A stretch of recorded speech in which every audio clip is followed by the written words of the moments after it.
Hey guys, welcome back to Ranger Survival and Fieldcraft. I'm Andrew, and what I have for you today is a look at survival, food gathering tools, or hunting weapons, passive and active, things that we can use to go after game off the landscape, and how we can take basic concepts that apply to all these kit items we have in front of us and condense them down into a small survival tin like this one. Stand by. In order for us to make a small hunting and trapping or fishing kit like this that can fit inside a tin, and then go inside of our pocket as part of just a hiking kit, hunting kit, or we take this as part of our escape and evasion kit to get food off the landscape being one of our last priorities in survival. We first need to understand the characteristics of all these items we have in front of us and how we can use improvisational items to recreate a lot of the same tools that we have here, just on a smaller scale and with natural materials off the landscape. Now, food gathering tools are divided into two different categories: active and passive tools. Active tools are going to be things that we have to actively use, like a spear tip that we put on a stick and attempt to stab the animal. Typically, a spear is going to be used as more of a finishing item or tool to dispatch that animal. Or we have things like our bow and arrows to sit in a passive or static location like a tree stand and then wait for that animal to come by before we actually shoot the animal with an arrow and then recover that animal once it's deceased. So things like that, spears, even frog gigs, and slingshots or throw sticks that we could craft off the landscape with a multifunctional tool like this Bushman's knife that could be a spear or a small machete. We could take natural materials and make other objects like clubs and sticks or throw sticks to use for food gathering as well. So we have a lot of active items that we can use, most being on this side of the table. On this side of the table, we have more passive items, those items that we can set and forget, come back routinely, and then check on to harvest game off the landscape. Things like actual fishing traps, like the Cat-O-Matic here, where we could set this out and then set it and wait for the fish to take it, and that fish will be stuck on that trap. We come back and get it later. Similarly, we could do that with a gill net, carve a gill net needle and gauge off the landscape. As long as we have enough fishing line or cordage, we could make a gill net, set that in the water, wait for fish to get tangled in that, and then come back later and harvest our catch. And then we even have things like snares and small traps that we could set out in locations where animals have been or routinely frequent along trails and runs, and attempt to go after those small animals and entangle them, snare them, strangle them, or use a body trap that will outright kill that animal. We come back, harvest our catch, and now we have food. So we have those two categories, active and passive, and then within those we have subcategories. As part of active, these are going to be things that are piercing, like spear points, as well as stabbing, where we could have a large blade or even a frog gig and stab that game at the water's edge, as well as stunning or blunt force trauma, something like a club or some sort of throwing stick where we stun that animal long enough, if we don't kill it outright, to go up and dispatch that game. So those are going to be the characteristics in our active side. For our passive side, these are going to be things for fishing as well as nets, where we're going to have something that's going to entangle or trap that animal, as well as something like snares that could be used to hold that animal in place, either strangle or mangle or dangle. And then we could even have those body traps, like this small round body trap that just kills the animal outright. And so for our passive side of our hunting tools, we're looking at things that are going to strangle, dangle, and mangle, or hold the animal in place long enough for us to come back, dispatch it, and then use that food to give ourselves nutrients in a survival situation. All right, so very quick, we'll go over all of these items that are on the table so you get a better idea of what you're looking at, and then we'll talk about how we can use improvisational items inside of our little survival tin to recreate a lot of the items that you see here. All right, so that first item, we got our bow and arrows. This is just that takedown bow from one of my previous videos, 40-pound draw weight and a good takedown bow. We also made just a small quiver with PVC pipe where we can actually put some of the arrows that we refletched. And these are just the takedown arrows that you see right here. We just cut off that plastic fletching, put on some feathered fletching, bright color so we can see it. We even have nocturnals on here. That way we can find our arrows once we shoot them. And we even have those hunting tips, our 100 grain stingers, very easy to use and apply. You can actually use those improvisationally, maybe one of the items inside of our tin. We've got the string with the arrow rest, as well as some beaver balls on there to help with silencing that string as we use that takedown bow. Bracer, and then finger cover. We don't actually need these items to shoot that bow, but it's good and helpful to have. Next, everybody's favorite, nice 4-tine frog gig. All we have to do is harvest a long staff or bow off the landscape and attach this onto it. We can go after frogs at the water's edge or even fish with this. Another short metal spearhead that we can attach to another stick to use this to stab animals actively hunting, or use this as a dispatch weapon to precisely hit the heart of that animal if it's stuck in a trap, or if it's in the process of dying, put it out very quickly so we can harvest that game. This is an old PKS spearhead from Pathfinder or Self-Reliance Outfitters. I don't believe they make these anymore. If you're looking for them, you might have to find them on eBay or somewhere else. And then we have the Cold Steel Bushman knife, 100% carbon steel, a good spear tip as well. We can attach it to another pole with a very long blade. It gives us extra distance, protecting ourselves from animals that could attack if it's stuck in a trap. Or we could use this to harvest material off the landscape as well and shape it into whatever we need: cane poles, spears, even a hobo reel. All right, we have our Scout slingshot and band. Then we've got ammo, marbles, as well as metal pellets that we can use to take animals. Fishing line, fishing hooks, and assorted. And then we even have swivels as well as leaders. Leaders can probably be relied upon for a smaller kit as well, eliminating a lot of the necessary fishing line if we have other cordage as part of a smaller kit. We have just an emergency fishing kit bought off the shelf. It's got assorted lines. We have bobbers, lures, even a small multi-tool hooks, a lot of different things in this small kit. It comes in this tin, very easy to put in a pocket or throw in a backpack to have a fishing kit at all times. We've got just a gill net that's pre-made, ready to go in this wrapping, or we could simply carry enough fishing line and recreate a gill net, needle and gauge off the landscape and attempt to make our own gill net. We have fishing traps like the Cat-O-Matic. We can take these, hang them up in trees, extend the line out. We attach a little bit of line and hook to the swivel here. This one's painted camo, so we can hang it up in the tree without people realizing it's there, hopefully. And then a fish will take that, setting off the trap. This will set the hook in the fish, and it'll be held in place for us to come back and get later. And then we have snares, different varieties. We have some that have already been in use.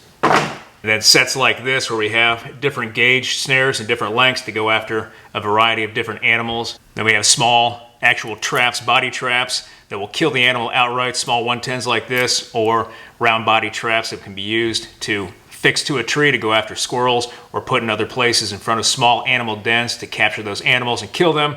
We can come back and get that food later. All right, so that's a look at all of these items, these larger items we could take with us in the field if we wanted to, or we could pick different items to go after different game depending on what is in the environment. So we always want to tailor our kit. We don't have to take all of this stuff, obviously, but these are good items to have to be successful at taking game in a survival situation. Now let's take a look at that tin. All right, let's take a look at this tin, and we can see how we can recreate a lot of those larger hunting or food gathering items and place them in a small tin like this using just a little bit of improvisation and then harvesting the rest of the materials that we need from the landscape. All right, so with this kit, no particular order. Right on top we have trigger hooks. These we can attach fishing line to, whether it's a hobo reel or leave it as a passive trap similar to that Cat-O-Matic. And we attach the line, and it's attached through this eyelet at the bottom and then to the swivel. Once the fish takes that bait, it'll pull down on the eyelet and then activate the trigger hook, setting the hook in the fish, and we just come back later and collect our fish. We have a few of those trigger hooks ready to go as part of this smaller kit, improvising a man-made trap using just a smaller piece of equipment. All right, next we have that slingshot band and pocket. It's the same exact one on this Scout slingshot. It's actually the spare for this setup. So we can just take this, fold it down, secure it, and place it inside the tin for later. Next item right on top is just a 100-grain Stinger broadhead, same arrow tip that we have on our takedown arrows for our survival bow and arrow setup. All right, next we just have a small folding knife, single blade, Schrade pocket knife, very small, fits right in the tin. We can use this to cut different material or process that material to shape it how we want. We could use it to process game as well. Anything we need a blade for, it's good to have in a small hunting kit like this. We also have just a simple surgical razor blade that we could use for all the same uses. Next, pre-made snares. We have two different types of snares that we can use. These are actually galvanized steel cable, 1/32 diameter. So here's the wire we made our snares out of. Let me show you this up close real quick, let you know what I did. All right, so here's our snare on one end. We just have a cable end, aluminum hammered down to act as kind of a stopper for the snare from completely unraveling, but also to act as a connection point or a way to connect this to a stick or to a stake in the ground. Unloop all of this. So here is the noose, another cable end right down here, hammered down, and that wire is just folded over into a bite and then past the standing end through that bite to form the noose. So it'll tighten down on the animal, and the animal's resistance will keep that noose locked. We could put a self-locking loop on that bite by just doubling it over, but we just went with a simple snare. And then as part of this, we have a washer on the cable itself. This could be a stopper or a lock if we bent it over. It could prevent that snare from actually coming undone. Or we can use this washer with a small nail or other cordage to act as an anchor point for the snare itself, whether we tie it out to a stake or onto a stick, or we make a drag snare. A lot of different applications with just a washer, a couple cable ends, and then some small cable to create homemade snares. We're not going to be carrying those large snares as part of this kit, but we want to have something that is durable, ready to take game that we can set up very easily. So several small pre-made snares. On top of this, we have wire. This is actual trip wire from a ground sensor kit for military use. It's about 24 gauge, 28 gauge wire, very small, that can be used to help set these snares up, or we can use this to set up different snares and go after game. The luxury with these items is that they are durable and will last longer than wire like this that the animal may actually get into and then break. So we have something stronger to deal with larger animals, and then something smaller for improvisation or setting up these snares. All right, next is a small Commando wire saw that we can use to harvest larger sections of material, and then we use that small pocket knife to shape it down for whatever we need, whether it's a cane pole, hobo reel, spear tip, whatever it is. We can use these two tools to take something that will be effective for a short-term purpose. Next, just assorted hooks, treble hooks, large hooks, small hooks. You can catch small fish with small hooks, and you can catch large fish with small hooks, but you can't catch small fish with large hooks. So we carry a variety of hooks to go after a variety of different fish to give ourselves a meal. Fish first. To go along with those hooks, we have threading bobbins wrapped with fish line, two different types. I believe it's 8-pound and then 12-pound test. And then we have a camouflage bobber with a weight on it, so we can actually get that hook with that bait out in the water source to go after fish. But using those thread bobbins for sewing to wrap the fishing line, very easy, inexpensive way to have a lot of fishing line in a very small package. Next we have a couple of nails. These nails are 16 penny, I believe, about 3 inches in length, maybe a little bit more, closer to 4 inches. But they are sharpened at the tip, so we can use these for spear points, fishing gaff spears, or we can use these with different traps, whether it's a spin trap, or we could even use these as trap triggers themselves for spring pull traps. A nail like this has a variety of purposes. We can use it for a lot of different things, even as a tool in and of itself as an awl, or a way to process or flint knap glass that we may find that's trash to form into an arrowhead for later use. A nail has a lot of different uses. And lastly, we have type 1 paracord. In this case, this is micro cord from Atwood. It's a smaller diameter cordage. There's no inner strand, but similar to Type 1 paracord, there would be just a very small diameter. Type 1 would have an actual single strand of guts inside. And this is about 50 pound tensile strength, maybe closer to 100. Enough cordage right here, about 25 feet, to craft about any tool that we would need to go after game, whether it's going to be lashing a spear point to a staff or using this to create a trout line or a night line as it's called. Put leaders or hooks along this, throw it out in the water, and it'll be a passive trap meant to get fish. We just reel it in, grab our catch, go back, process that fish, and then we have food. So some small cordage like this is great for a kit that we're just going to slip in our pocket that could act as an evasion kit for hunting or just something we put in our pack for hiking. And that's that.